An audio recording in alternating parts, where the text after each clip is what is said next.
Oh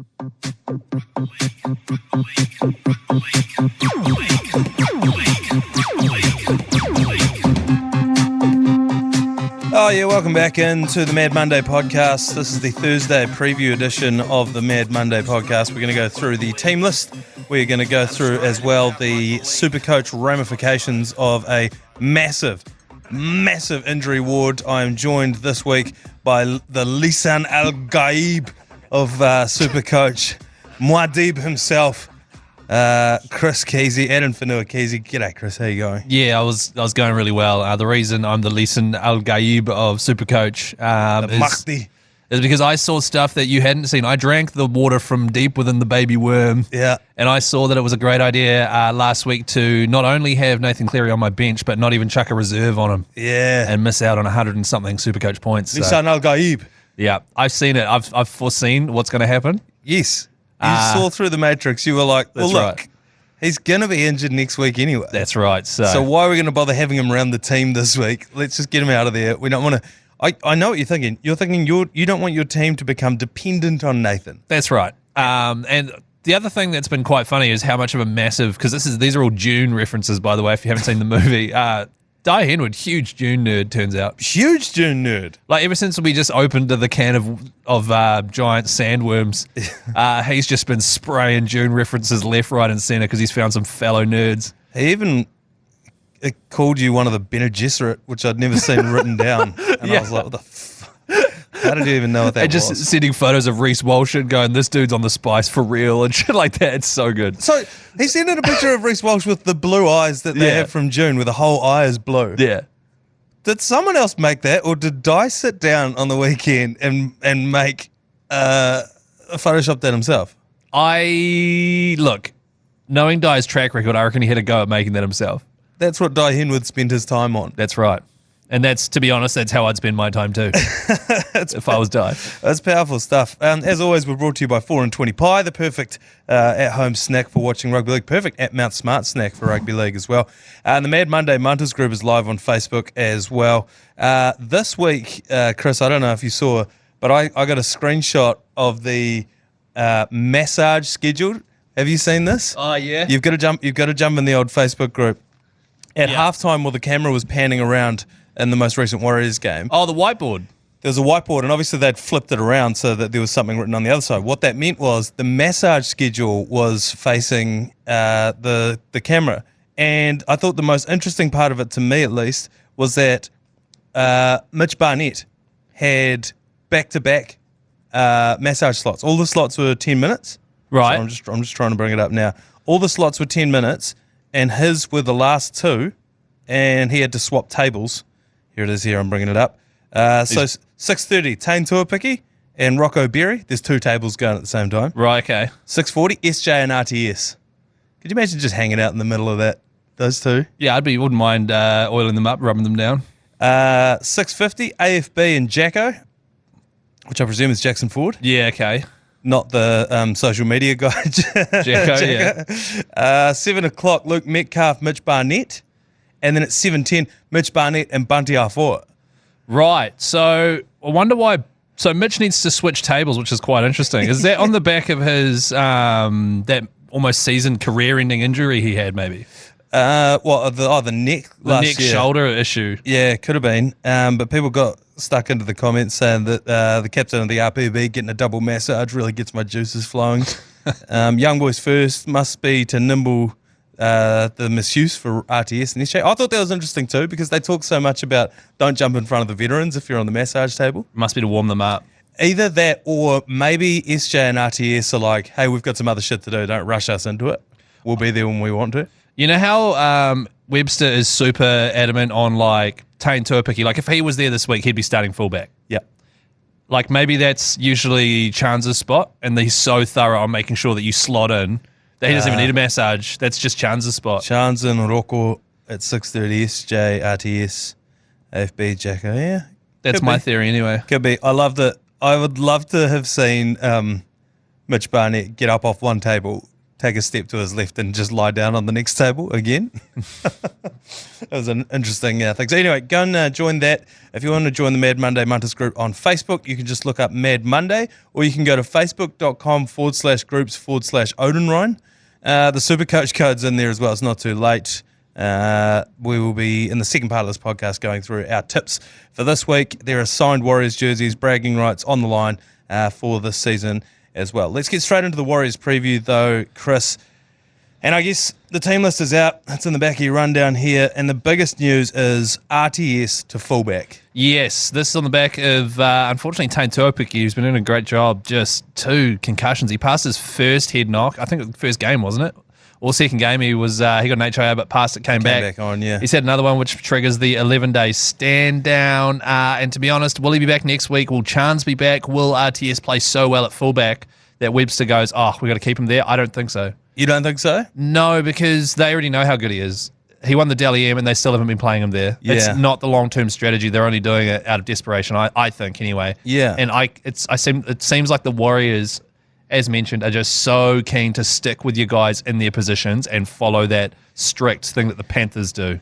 Yeah, I understand that, and I agree with you, but playing devil's advocate, is there a chance that Webby, the book on him is he's such a great guy. The Book of Webster? The Book of Webster is great guy. The Webster's Dictionary is that he's a great... Yeah, we got there.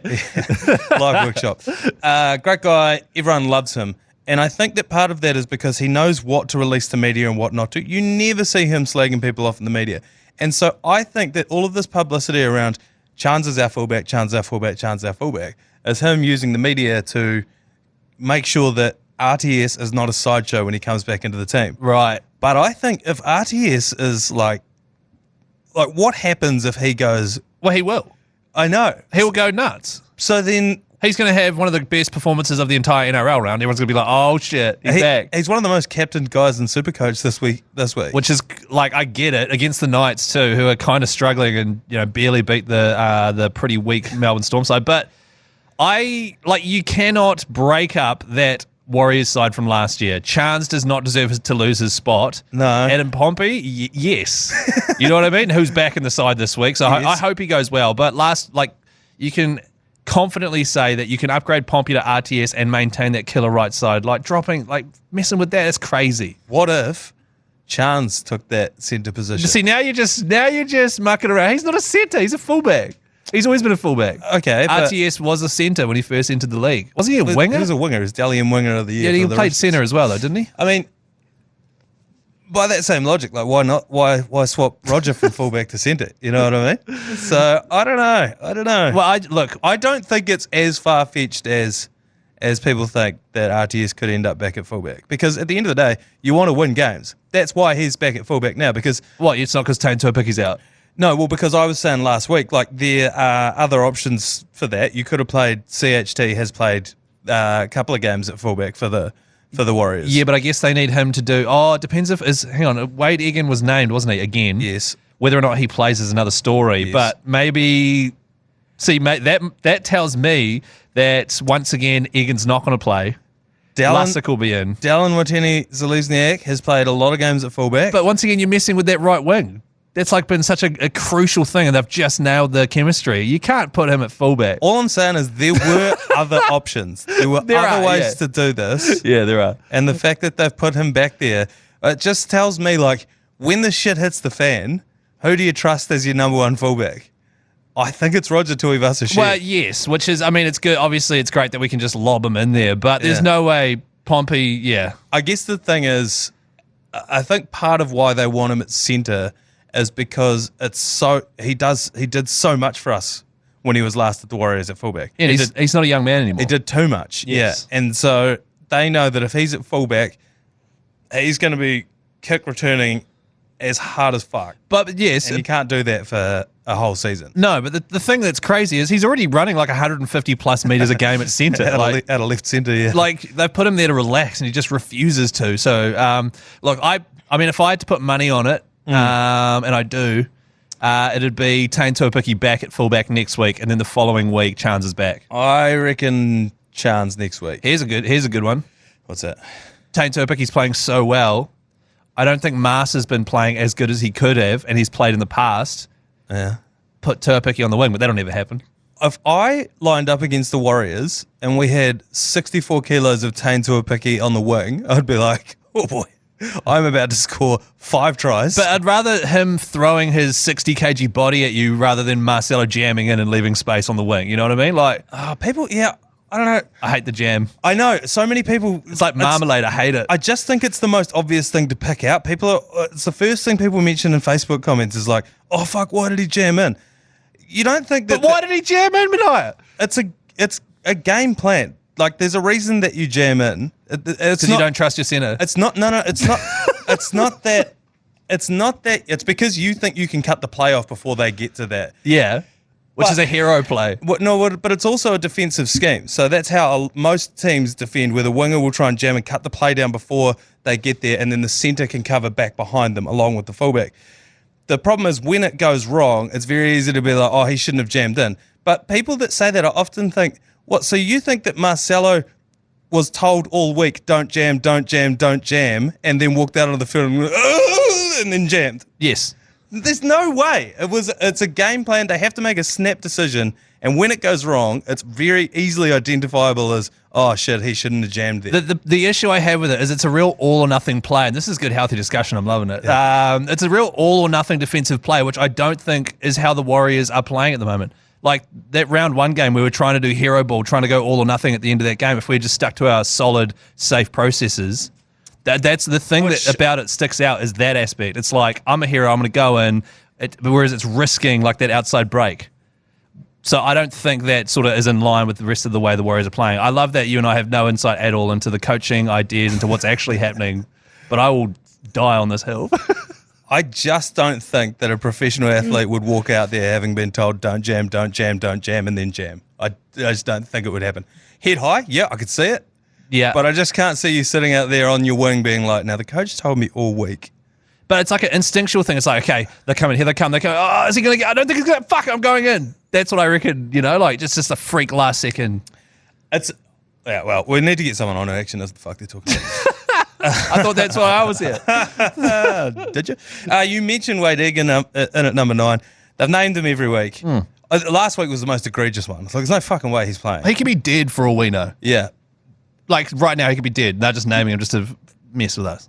Well, that's an interesting question. If Wade Egan had died this week, would they still have named him? I reckon he'd be on the interchange. Yeah. So do you think that Wade Egan, when the Warriors walk out onto Mount Smart Stadium on Easter Sunday, will be starting in the number 9 jersey? I think this week at least is a bit more of a coin toss. At least it's Sunday, so it's not too early in the week. But to be honest, no, I think he's another week away. Yeah. Like rushing this guy who is made of glass but is excellent. Like, let's not rush him back. I don't think so. I think it'll be Lussick. I think Chanel will then come onto the bench. Not personally. Jazz looked very good off the bench last week. But Jazz was in for Dylan Walker last week. Was he? Yeah, because Dylan Walker was out. Oh, right. So, look, I don't know.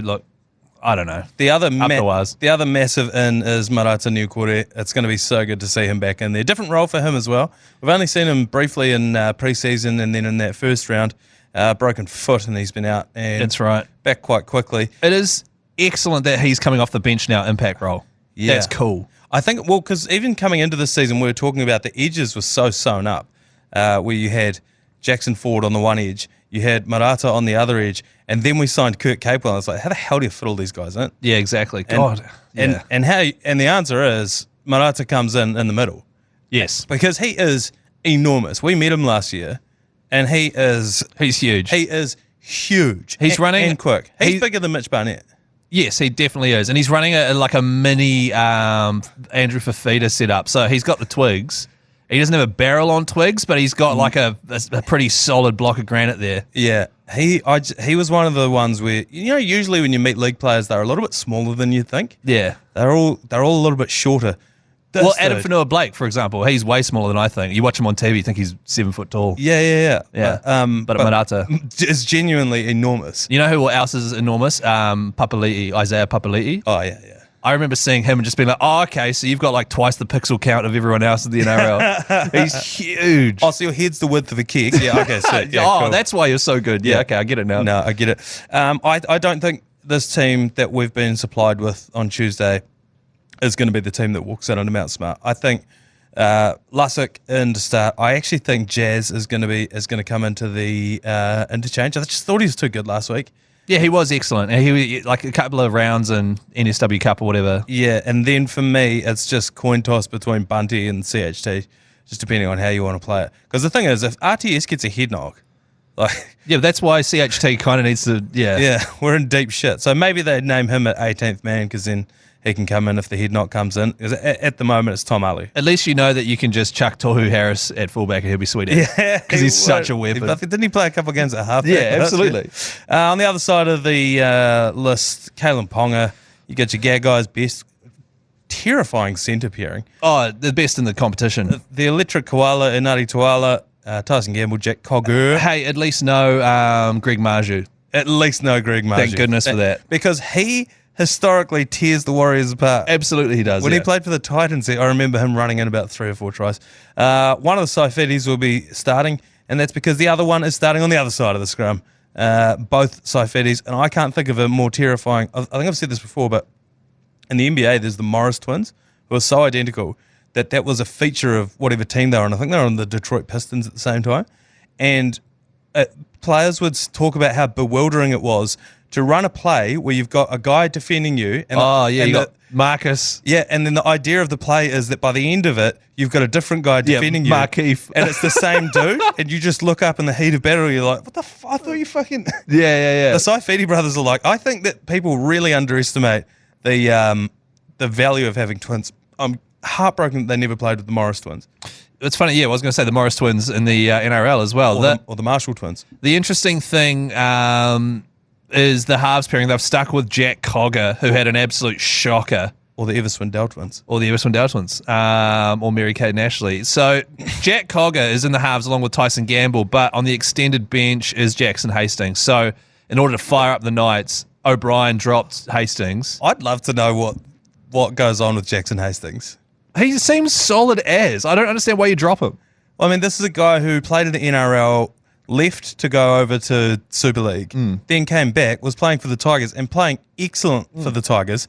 Then they binned him. And all last season we were like, geez, Tigers could really go with a halfback. They could really use Jackson Hastings right now. And then, by the way, last 10 games of the NRL season, him and Kalen Ponga, that left side, incredible. So they've started a bit clunky and they've dropped him. So to be honest, I could see him coming back in. What's our coach's name? Adam O'Brien, is it? Adam O'Brien, yeah. He was saying that he sent some cryptic shit out into the media. It was like something along the lines of Jackson Hastings a certain type of personality. He's a wanker. You know, that kind of thing. He's a massive And it's wanker. like, and he doesn't mesh with certain people and this and that. I would just love to know what the actual book is on Jackson Hastings. What's his deal? Yeah, whereas Jack Cogger, great guy. Yeah, it's like, does he just needle people? And also, in a sport that demands results, how much of a penis do you have to be to get dropped when you're actually playing good footy? Yeah. I guess the difference was he didn't play good footy last week. And He's playing okay footy. Yeah, and Adam O'Brien was probably like, oh, thank God. I will been that guy. Yeah. I can see this actually being a huge stonker. There's a pre-stonker warning. There's a stonker on the way. Yeah. It is this game.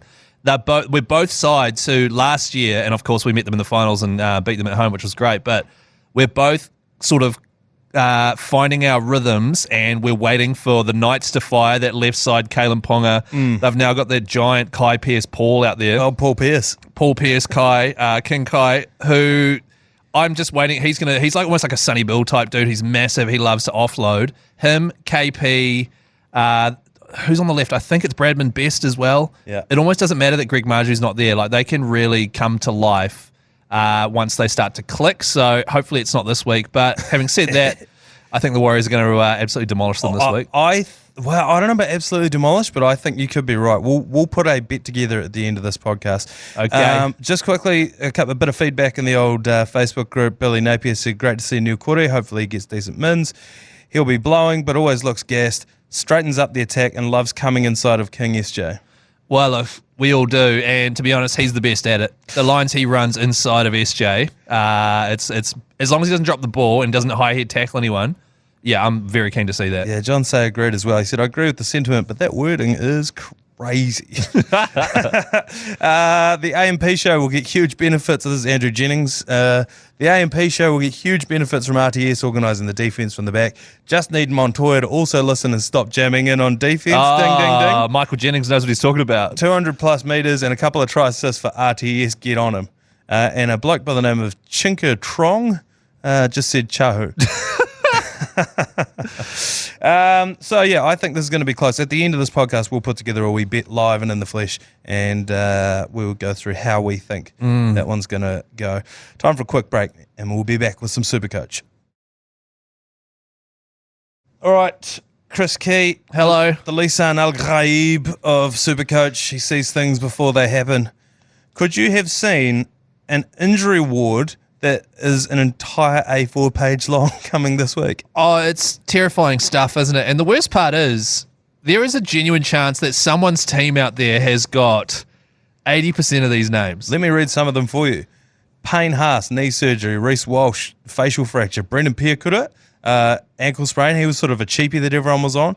Greg Marjoud, scaphoid fracture. Hate that. Hey, could Greg Marjoud spell scaphoid? Mitch Moses has broken his foot. Nathan Cleary has done his hamstring. It is listed as minor, but he also has a bye in 3 weeks. Round 3, yeah. So that's going to be 3 rounds, sorry. So that's going to be at least 4 weeks, you would think. Lindsay Collins, hamstring strain. And it's already a front row wasteland before he did that. Scotty Sorensen, Toby Rudolph, Royce Hunt, Dale Finukane, Lane Tuopiki, Tino Fa'asua Maleawi done his ACL. Ruben Cotto, which is another member of the front row wasteland. He's got an ankle sprain. Kyle Labart, who was another cheapie everyone was getting on. Tom Chester, Sandon Smith hyperextended his elbow, so they'll name him every week, but he won't play. Bryce Cartwright, Cameron Murray, Billy Smith, and Jack Whiten's got a knee issue. So Bryce Cartwright's an interesting one because he's actually named to play this week, which I think is just a little bit of smoke and mirrors bullshit from Brad Arthur. But I think with ribs, it's very much, how much can you take? Are you keen to have a sore rib every time you do anything for the rest of the season? Because ribs are one of the most painful injuries because you can't put a rib in a cut. There's just nothing you can do for it. Nah, hell no. All you can do is jab it up with the old cortisol shot and then just get out there and have a crack. And it's just like, look, if you think you can get through it in a round 4 fixture, then go for it. That's why Kurt Capel apparently has been going for the same thing. Dragging one around, exactly. And Bryce Cartwright's the kind of guy, you don't want him with a rib injury. You want him playing footloose, fancy free, freeing the arm, doing all sorts of wacko shit. So as you say, Ruben Cotter's out, Tino Fa'asua Manaiawi's out, and also Payne Haas. So Payne and Tino are your 2 best front rowers. Yeah. And then your next level down is probably like Ruben Cotter. So he's gone as well. And then Lindsay Collins is also around about there. So it is a genuine wasteland. Yeah, it's incredible. Let's start at the top. Nathan Cleary. Yeah. The reports started coming out a couple of days ago, probably Tuesday afternoon before the team list came out. Yeah. And then the injury listing came through. As we said before, he's got there's 3 more games, then a bye round for the Penrith Panthers. If you've got a bye coming up, you might as well build that into his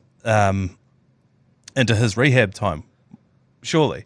So So this is at least 4 weeks in my mind, because what's the advantage in rushing Nathan Cleary back a week after he's done his hammy? No, exactly. So Nathan Cleary, traditionally apparently a fast healer or whatever, he does tend to come back early, but he is going to miss the game against Sydney Roosters, which is this Thursday. It's going to be an absolute cracker. He might maybe, if we're lucky, come back against Manly, who are kind of flying at the moment, then have a bye, and then come back against the Tigers. So what I think you want to do is, he's gone for me. I started with him and Hines, and to be honest, I was looking at maybe getting rid of Hines because he's been not really performing and dropping cash, but I've now swapped. Cleary is gone, but I'm doing it in a way where I can hopefully, as soon as he is named to play that game against the Tigers, you can bring him back in? Straight back in. There's no beating around the bush with him, but it's a lot of money to have sitting on the bench, like $900K almost. Yeah, so you are going to... So he's gone. Yeah. I moved Luke Brooks, who's in my 5'8". He is 5'8" and halfback. Mm-hmm. So he's now in my halfbacks, and I've brought in the young fella from the Tigers, Luke Galvin. Who's, I think, break-even is -50 or something ridiculous. -62. Yeah, and this week is the week that the Tigers start making their money. So after this week, all the Tigers, because they had the bye. And so they're playing the Eels. He could score -10, and he's still going to make like 50, 60 grand. Yeah, and he He, I think, is the most traded in player this week. He is up there. the most traded in is Api Coruscant is up there as well, but it's between those two. And to be honest, he looks the goods, and he's only 18, but he looks good. Yeah, he does, and it seems like Benji trusts him. Last week, my trade approach was the Ram Raid. I just brought in Hoskins. I brought in who's our man Lussick from the Eels, the hooker, and then I also brought in Mulitalo, who was on 700k. And had a negative break even, which you just don't see too often. Right. Dom Young's a bit like that too. So I've made 300,000k, and my plan was I was going to bin Haas and someone else this week, but I now am in this situation where I now have to get rid of Cleary and I have to get rid of Haas because I can't There's a school of thought, just ride them both out because you're going to need them back towards the end of the season. I'll be too far gone by then. I cannot have $2 million sitting on my bench. Not in round 4. No way. For 6 weeks. Build cash, baby. Yeah, so I'm going to have to make a few plays. And have you boosted once already? I have. And are you going to boost again this week? I have Vin Diesel sitting on my shoulder telling me not to hit the NOS again because I'm going to run it out. But I need Vin Diesel to know that I live my life a quarter mile at the time. Hell yeah, we boosted. So I'm boosting, baby. For ba-dum-dum-dum. Back-to-back boosts. So I haven't boosted once yet, and I've already boosted this week. I've just found out that you can actually reverse trade, so you can make trades all week and then reverse them. You're saying that you can't reverse a boost though. You can't. Well, no, you can't. I had half of mine just then to be like, yeah, you can. Yeah, go for it. But then you realise people are listening? Yeah, I didn't want to fuck them over. But yeah, no, you can't. So yeah, right up until the first game kicks lockout, off, so 10 p.m. Thursday. You can reverse your trades. But then as soon as you hit the boost button, you are...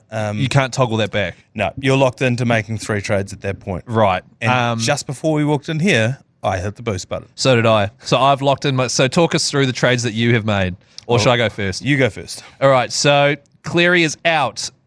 Luke Brooks moves from my 5'8" to half on the reserves, and Luke Galvin comes in from the Tigers. He plays for the Tigers, who are not traditionally very good attacking-wise, but he's going to make cash. So I don't mind the Tigers this year. Yeah, they do look a lot better, don't they? Which is great. They do, yeah. I have also I've gotten rid of Ben Trebojevic. Burbo. Because his break-even's like 40 now. He's made his money.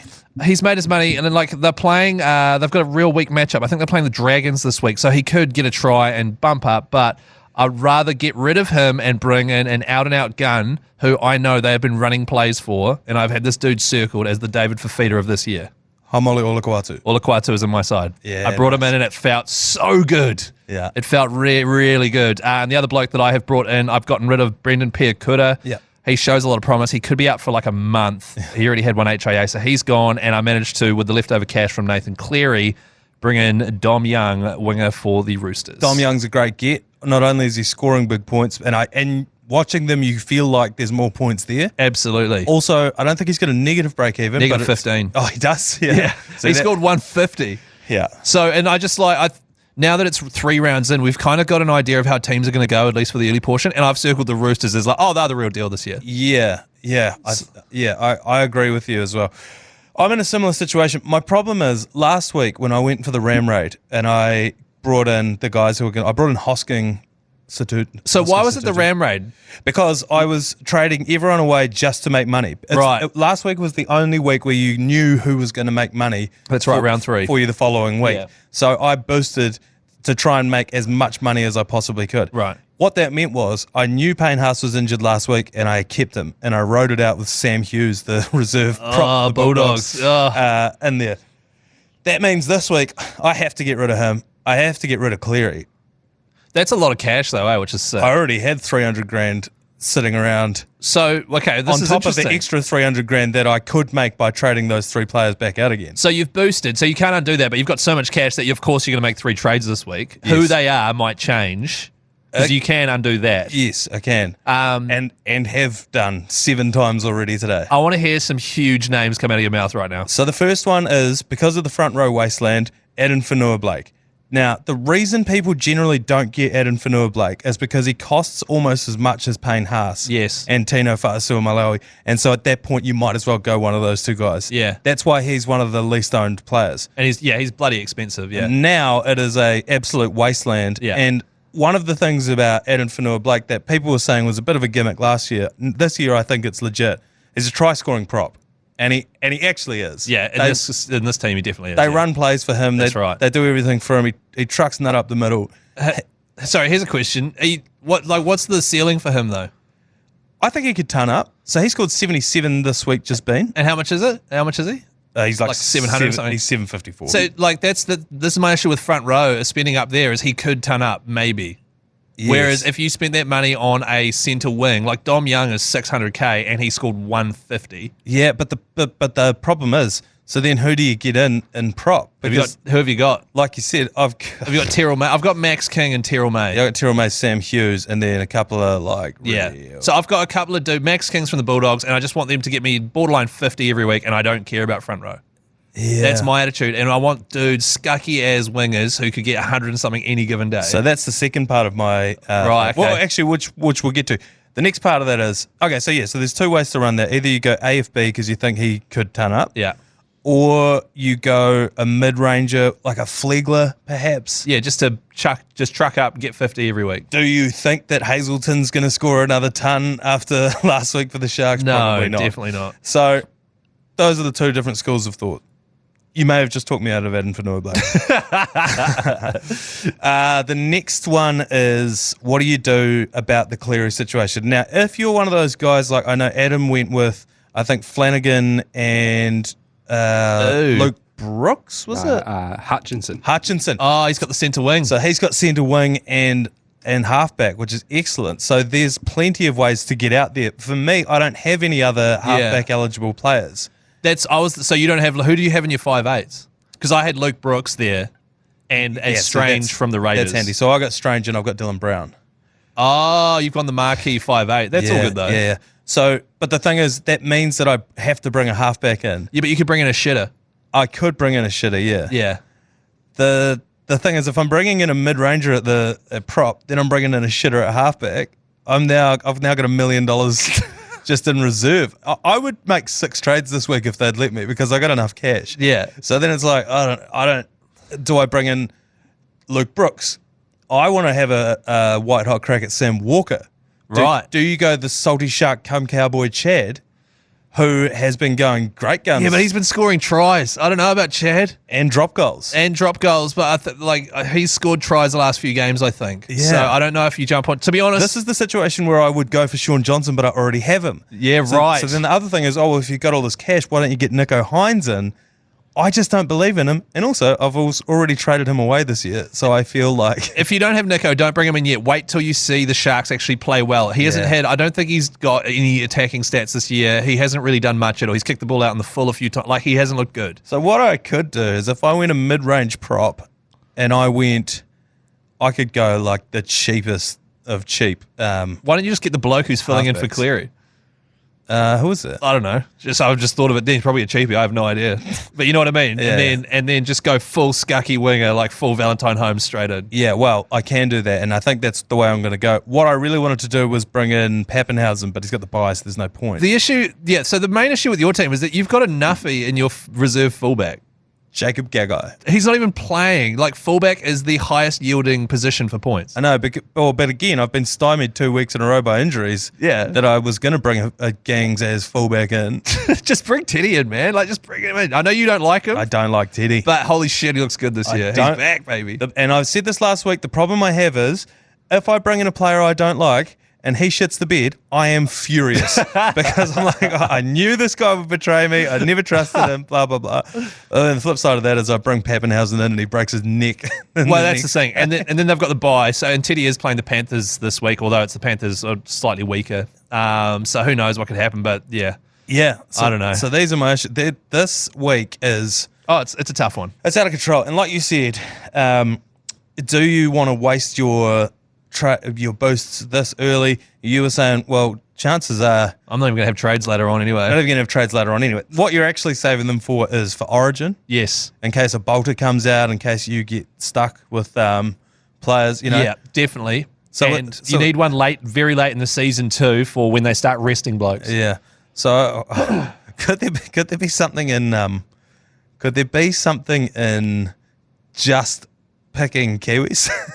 Is they don't play in So yeah, Origin. Well, that's where you got, like, for example, at hooker, I've got Jeremy Marshall-King.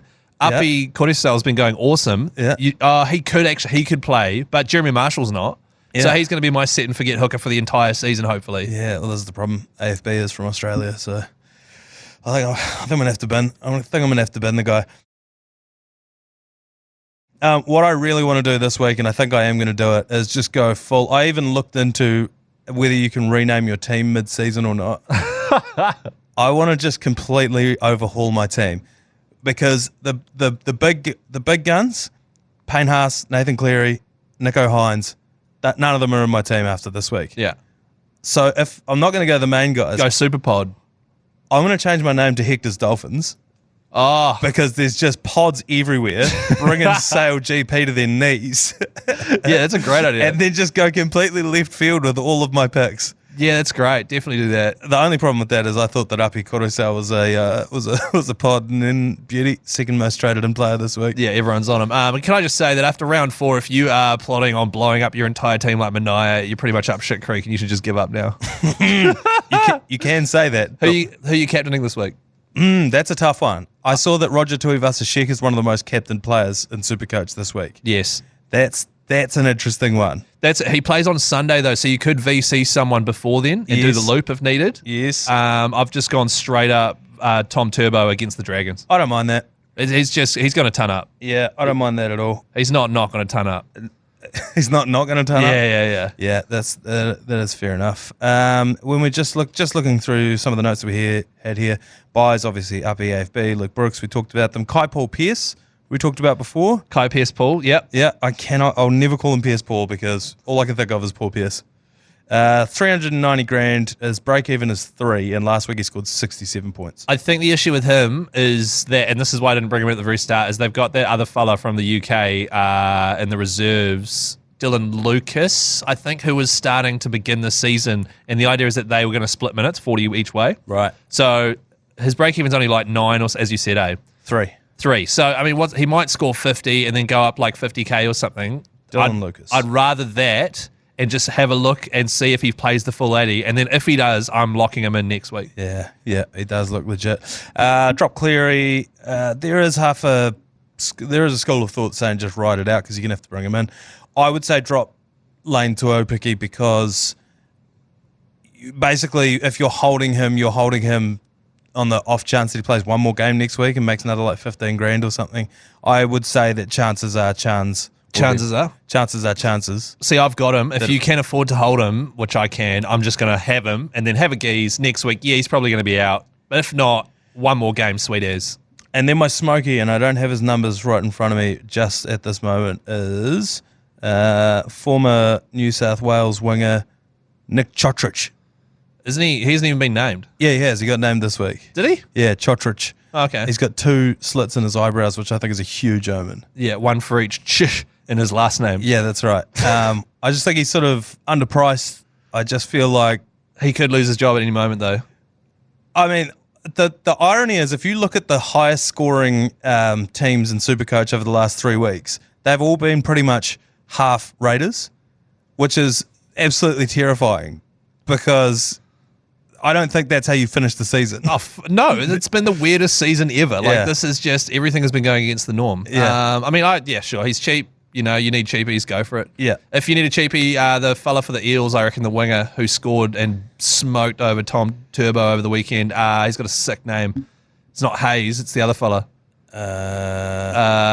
There'll be people really angrily listening to this right now. Screaming at their devices right now.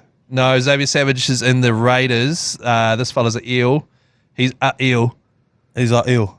Here, you start wrapping up and I'll give it a Google. Just before we wrap up, I am actually going to place a bet. Our Game Day Good Punt. Every week we get a $100 bonus bet thanks to the TAB. Blaze Talangi. He's starting for Mitch Moses now. Okay, carry on. One of the all-time names. As we look through the markets that are up at the moment, head-to-head, Warriors paying $1.43. The Warriors are paying $2.80 to win 1 to 12. You think that they're going to win by more than that, and the TAB would agree with you because 13 plus is at $2.63. I don't know, man. I just don't know with these two teams. They're such two teams that could come out and light each other up. but they're both struggling to click right now. What if we went anytime try scorer? You know, Wow. you were saying that there's props that like to score tries. There's a bit of money to be made there. If you roll down just a little bit, Manaia. Yes, a vibe bet is the AMP show. Adam Pompey at $4.20, which cracks me up. Adam Fanua, $4.20. Adam Fanua Blake at $5. Yeah, it's safe to. I reckon chuck one on AFB, of course. Anytime. Anytime. I also shivers. Kalen Ponga anytime try score is $3.10. Triple your money if Kalen Ponga scores a try. Tyson Frizzell, Saifidi. The problem with betting on either of the Saifidis to score a try is the wrong one's going to score, and you're going to be. When you'll celebrate and they go, oh wait, Yeah. oh damn it. I'd like a little bit more money than $5.50 for Wade Egan, given that I don't think he's going to play this week. Shit, yeah, you should be paying a lot more than that. What I'm hearing is Adam Fanua Blake, $5. We're going to put our $100 bonus bet on that. It's going to return us $500. They're going to take the $100 back. That's $400 into the kitty. And if I had to place a little smoky, a little Luke Metcalf, he's been hot lately. oh, look at Mikiafu. Just as a little smoky, but I reckon I go for the AFB. Luke Metcalf, $3.20. Nah, we're going AFB. Yeah, definitely. Definitely. All right, the commentary will be on Sunday night. What a beautiful time to play a game of rugby league and enjoy your long Easter weekend. It's what the Lord would have wanted. We'll see you next week for another episode of the Mad Monday podcast. Bye.